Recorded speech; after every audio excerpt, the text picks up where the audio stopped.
Welcome back to Spotlight Television. Today I have the opportunity to talk to a true entrepreneur, Chief Gene Saunders. He has had an illustrious career in both the military and law enforcement.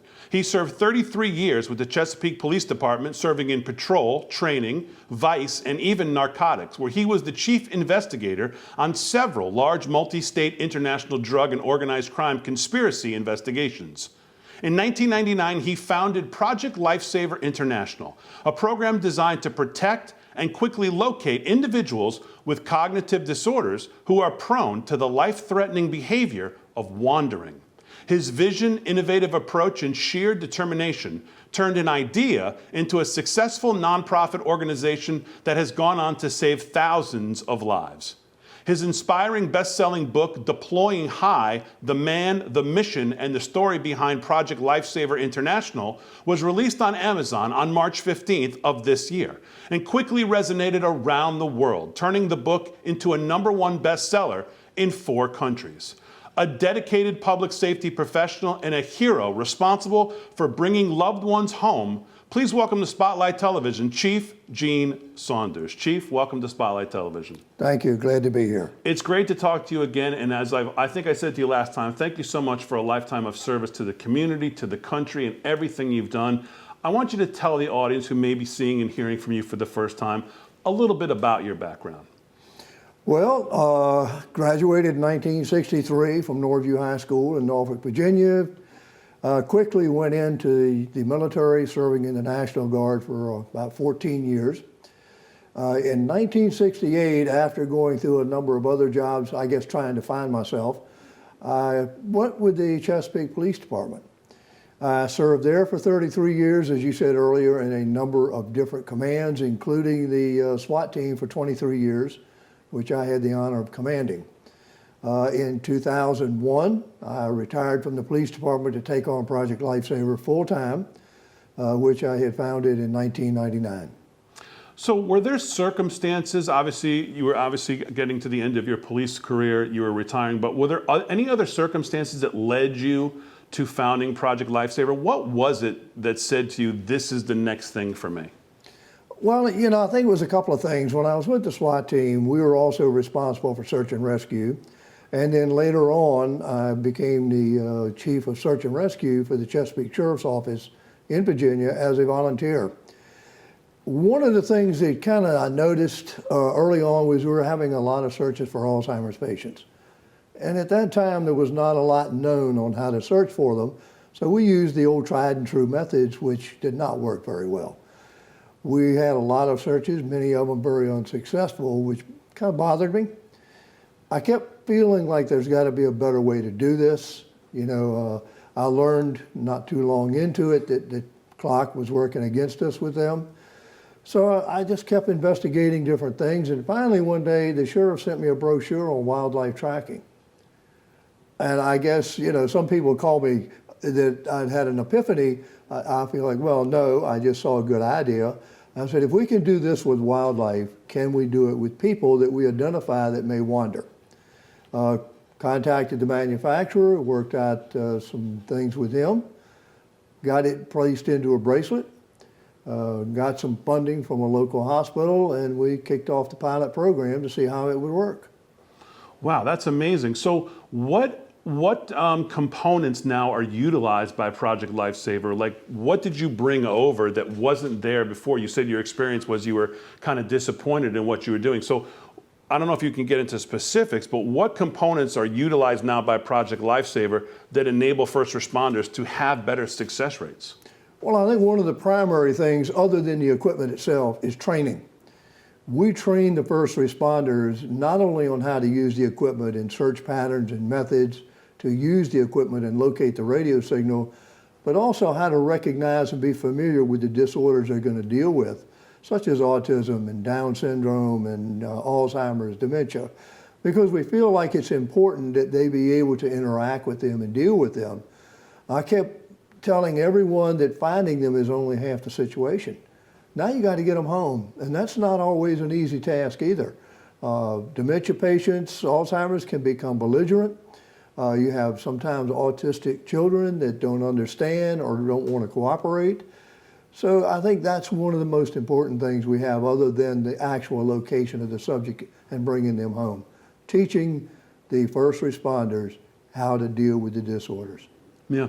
You know what's interesting is when I think about the world we live in today and the young kids today, and they have so much technology at their fingertips, one of the things that seemingly people are growing a little more worried of is the fact that the government and everybody seems to know where they are all the time through your phone, through GPS, through things like that. Now, is my understanding that you don't utilize GPS at all? Is that correct? No, we don't. So what's the thought process there? Well, in my experience, GPS is not as reliable as everybody wants to think that it is.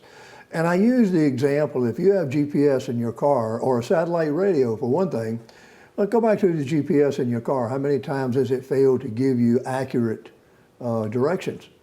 All right, satellite radio, which is the same thing as operating with the GPS, with the satellites. If you pull under anything, do you get a signal? No. Anything that's capable of blocking sunlight can block a GPS signal. Plus, it's a power hog. Every time you use it, it depletes power in that battery, which means you've got to recharge it more often. You're always going to have to recharge it every 12 to 14 hours, which means that's 2 or 3 hours that that bracelet or whatever is off the subject. Plus, it's technology. Many of the people that are caregivers don't know how to use that, become very confused with it. Project Lifesaver, I think one of the attributes that I've heard about Project Lifesaver is it's simple, easy to use, and the people that use it are trained, so they know what they're doing. I've always believed in the KISS principle, and that's one of the foundations of Project Lifesaver. Yeah. So let's talk about the technology, and let's talk about the bracelet, because obviously this bracelet is now growing in popularity. I want to ask you kind of where it's deployed, how many places. But tell us whatever you can tell us about the bracelet, about the technology within it, and why it's so simple but yet so effective. Well, the technology is just the old tried and true radio tracking. You know, in World War II, the way we tracked spies was through radio direction finding, which is exactly what we're doing with Project Lifesaver. It is a band that goes on the arm, stays on 24 hours a day, 7 days a week. A transmitter is inside a hardened plastic case, which is water resistant. Sends out a signal every second, which we can pick up on the search. We do not monitor it 24 hours a day. If we're called out, we will tune into the frequency, as every individual has a separate frequency assigned to them. So we lock onto that signal, just as they did in World War II with the spies. We hone in on the signal to the person, pick them up, and bring them home. So it's very simple, tried and true technology. The only thing that's going to block a radio signal is lead, and I don't know many people that hang around lead that often. So it's just very reliable, very proven. Okay, so let's talk about, you said obviously each individual gets their own radio ID tag, I guess is how you classify it. But how do you decide, are you dealing with, let's say, nursing homes directly? How are you deciding who the patients are? And obviously, somebody still has to call you to alert you that somebody's missing or has gone missing. So there's still a human element involved with the places that are obviously employing this in their homes or in their businesses or where. So what's the demographic? Who's using it? Is it families? Is it businesses? Is it nursing homes? Is it hospitals? Is it all of the above? Tell us a little bit about that. It's kind of all of the above. First off, the people that are assigned or assigned through the Public Safety Agency members. Now, we do have some assisted living homes that are members, VA hospitals that are members. They determine what frequency you get. They keep that on record, so if a search happens, they can go right to the record, pull up your frequency, and be able to know, all right, this is what I need to tune into. The demographics, it's people with Alzheimer's, dementia, children with autism. In fact, if you take any cognitive disorder, you may have a wandering characteristic with it. So it's a very wide spectrum. And then the agencies that are actually the members and using it within their jurisdictions or their communities, they decide how far out they want to go, how many people they need or can handle in the program. And again, they assign the frequencies. So how many, well, I guess a couple questions. Number one, are you just operating within the United States? Number one, do you know how many How many bracelets do you think are out there? How many are you assigning on a yearly basis? Give us some of the demographics of the actual business. Well, we are in all 50 states. We are in 8 provinces and 1 territory in Canada. We will be in San Juan, Puerto Rico here very shortly, and we're working with Western Australia. Our problem there is frequency allocation, what frequencies we can use. Now, as far as the number of bracelets that are out there, I would have to give you a wild guess. You know, in 25 years that we've been doing this, there's probably 75 to 100,000 bracelets out there. Now, we have almost 1,800 member agencies. And as I said before, they're spread all over North America and soon to be Puerto Rico. Yeah. Let's turn to a different part of obviously your life. Obviously, Project Lifesaver has become your life since 1999, 2000. But I know writing books and educating people is another big part of it. You wrote a best-selling book, Deploying High, the Project Lifesaver story. Tell me about that book. Tell me why you wanted to write it, and tell me a little bit about it. Well, first off, I got to give you a correction. I didn't want to write it. Oh, you didn't want to write it? I didn't want to write it, no. I had a lot of pressure from some coworkers and my lovely wife who said, you need to chronicle this. You need to put it down. People need to know where it came from and what it does and who founded it and all the history of it. Well, this went on for several years and I resisted. I'm not a book writer. I don't have that kind of patience. Well, a very good friend who had written a couple of articles about Project Lifesaver in local newspaper and magazines called me one day. Her name was Nora Firestone. And she said, listen, you know, I understand you're getting a lot of pressure to write a book, and I've got some time now. How about if I write it? I'll just interview you. So I can't claim any more than co-author. She was the main author of the book.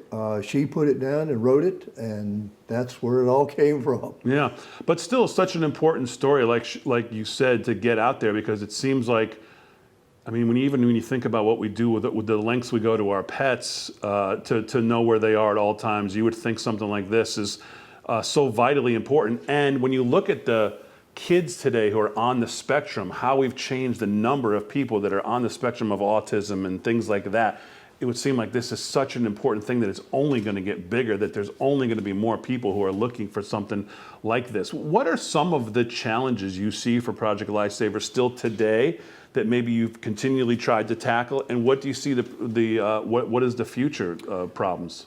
Well, I think one of the main things that we try to do is keep improving the technology, make it easier to use, even more reliable. For instance, when we first started, we had a receiver that had to be recharged every so often. And it hung around your neck. We called it the bread box. We've been able to develop now a one-hand handheld receiver that operates on a 9-volt battery for 16 hours. Those are the kind of things we look at. We look at trying to improve our signal strength.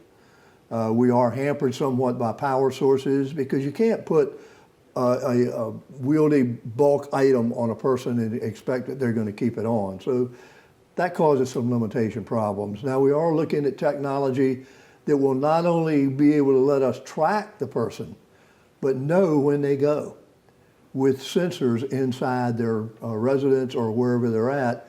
It'll give us and the caregiver notice, well, this person has left the premises, we need to respond. I think those are the kind of things that we keep looking at.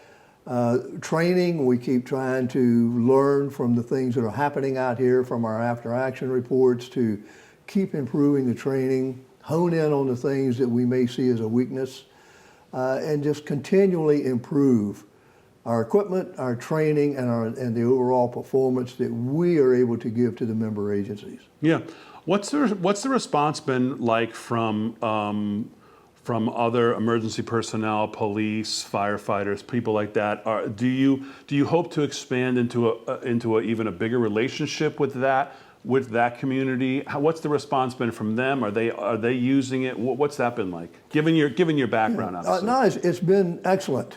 Excellent. I think a lot of the agencies right now, with some of the problems they're facing just in general law enforcement, may hold back on starting another program.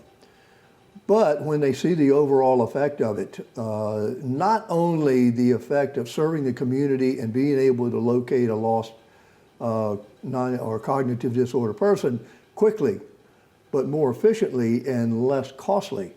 I think once they realize that, rather than putting out large search teams of 10, 20, 30, 50 people that are taking hours upon hours and being more logistically demanding, they now are able to do this with 2 or 3 people and do it in less than 30 minutes.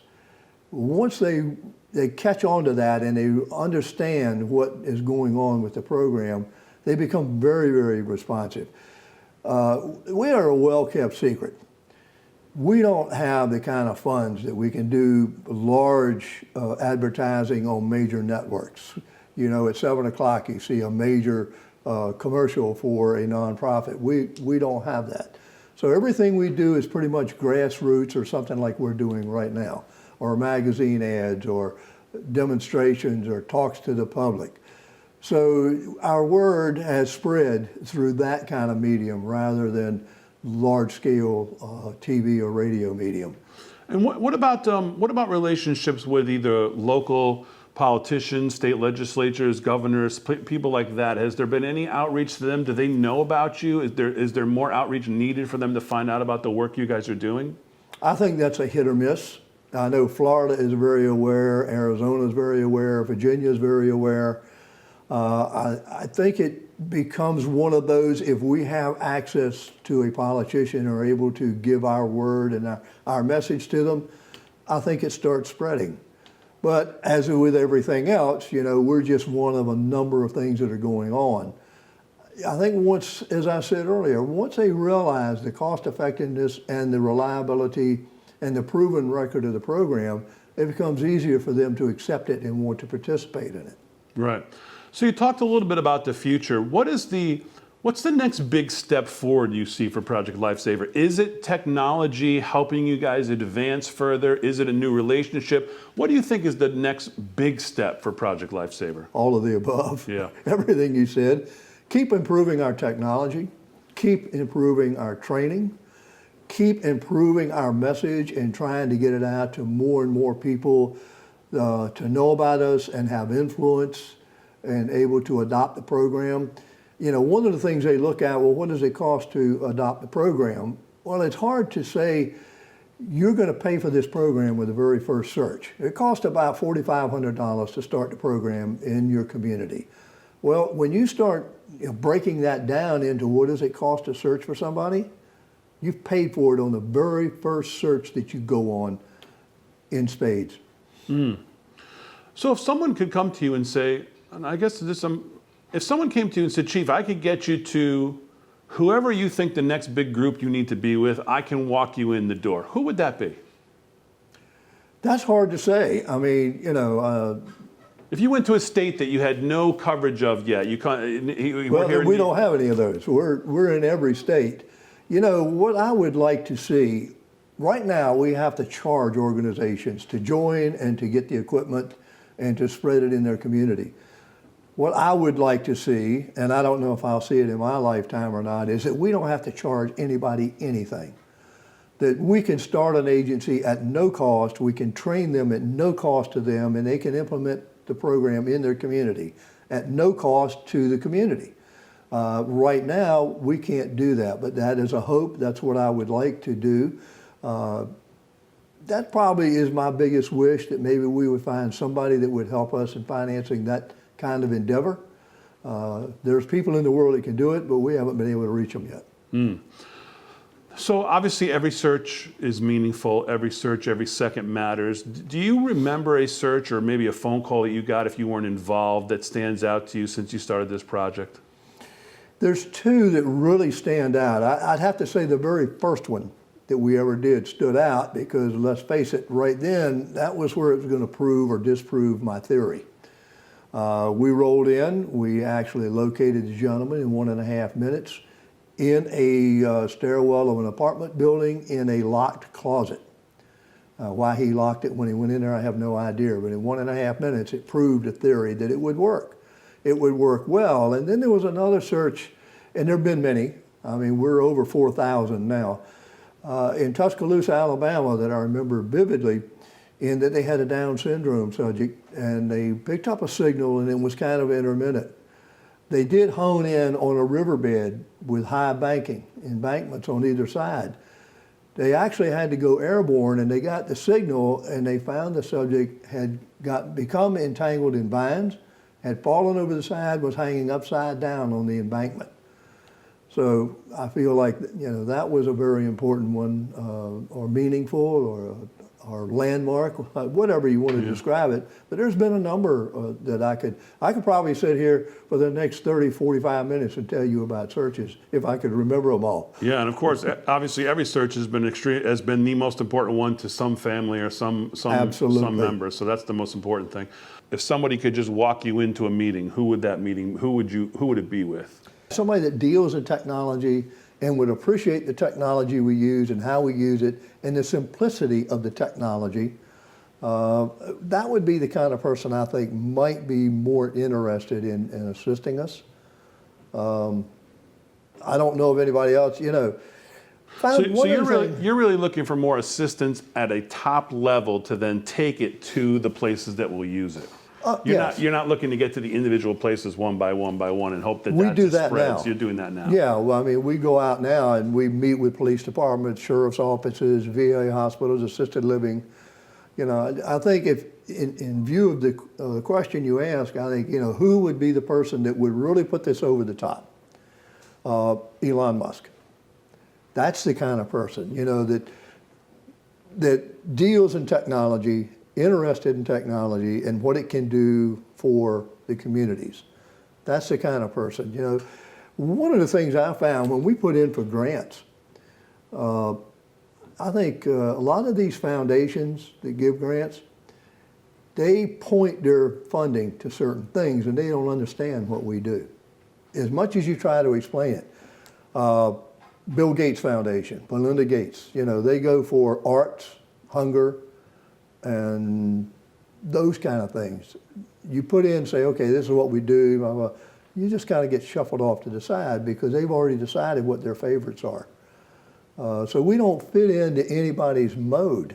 Okay, these guys, you know, we just don't fit. They don't understand it. And I guess because we deal with a lot of governmental agencies, they feel like, well, they got plenty of money. Well, the agencies may have plenty of money. Or they may not. You know, when law enforcement starts budgeting, they don't budget for this kind of thing. They don't budget for search and rescue, unless you're out in the Midwest. Now, a lot of them do, because they have SAR teams. They just don't budget for that. And usually, and I try to explain to a police chief, you get a search, okay, it's an Alzheimer's patient. We had one in Chesapeake, lasted 2 weeks. We used everything known. Project Lifesaver wasn't in existence then. We used everything we could think of. We used horses, we used dogs, helicopters, AT, you name it. We found him 2 weeks into the search, a quarter of a mile away from where he left, deceased. All right, how much money was involved there? How much was spent? You know, even if you talk, well, volunteers are volunteers. Well, wait a minute, do they work? Who paid them to be out there? Or did they use vacation? Well, that's money. When I did a workup for the chief, which was very, I can't say it was complete because you can't factor all those things in there, but okay, how much did this search cost? Well, about $342,000. Where did that money come from? Well, some of it came right out of the police budget. So what does that mean? Okay, well, that means that car that you needed to replace, it doesn't get replaced. The uniforms that you need to buy, well, that doesn't happen. Why? Because that money was moved over to something else that had to happen, unless the city says, okay, you spent that money, we're going to replace it. How often does that happen? So those are the kind of things that impact us. Let's talk to the people about, obviously, we want to try to help you get the word out here. This is such an important thing you're doing, how they can help, how they can get involved, what can the community do? Tell the audience all of that kind of stuff. Well, we have a website. They can go to their website. It's projectlifesaver.org. They can call us at 1-877-580-LIFE, or they can just reach out to their local agency. The website will tell you whether or not your agency has it. If you don't have access to the website, call your agency. Ask them, do they have it? If they don't have it, why don't they have it? Agencies, many of them start because of the outreach, or if you want to use the word, pressure from the community itself. Unfortunately, law enforcement now, and when I was there, is probably more reactive than proactive. So when they find out that the public wants this, they think they need it, usually they'll respond very positively. Well, Chief, again, a lifetime of service to the community, to the nation. We honor you, and congratulations on Project Lifesaver, the great work you're doing. We hope we can help you spread the word here, and thank you very much for appearing on Spotlight Television. Thank you very much for the opportunity. I'm glad we were able to get the word out to whoever's watching. Absolutely. And we'll be right back.